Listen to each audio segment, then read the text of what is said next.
আজকে আমরা দেখব কিভাবে আমরা সেলকৃত আইটেমকে সেলস রিটার্ন করব।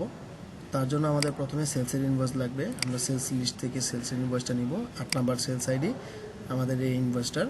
তো আমরা এই 8 নাম্বার দিয়েই আমরা সেলস রিটার্ন করব। সেলস রিটার্ন করার জন্য সেলস রিটার্ন এন্ট্রি পেজে যেতে হবে।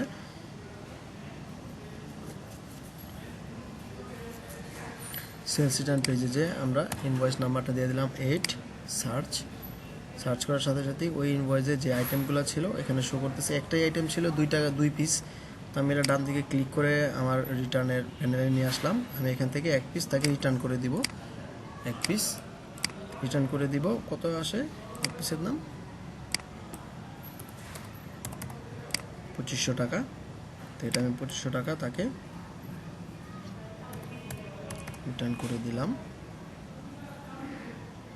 সাবমিট। কোনো ডিউ নেই। এটা হচ্ছে রিটার্নের ইনভয়েস। আপনি তাকে রিটার্ন করে দিয়েছেন প্রোডাক্ট এবং সে আপনাকে রিটার্ন করে দিয়েছে এবং আপনি তাকে পেমেন্ট করে দিয়েছেন। এটা তার একটা ইনভয়েস। তো এটার ইনভয়েসটা আমি পরবর্তীতেও পাবো। আমি রিটার্ন লিস্টে যদি যাই, এই যেটা শো করছে এবং আমি এখান থেকে আবার এই প্রিন্টে যেতে পারবো।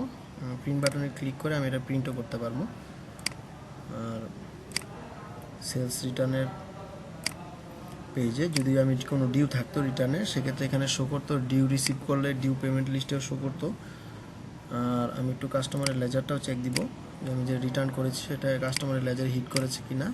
মিস্টার তানভীর সাহেবের কাছ থেকে জি সেলস রিটার্ন 2500 টাকা এবং রিটার্নের যে পেমেন্ট হয়েছে পেমেন্ট 2500 টাকা।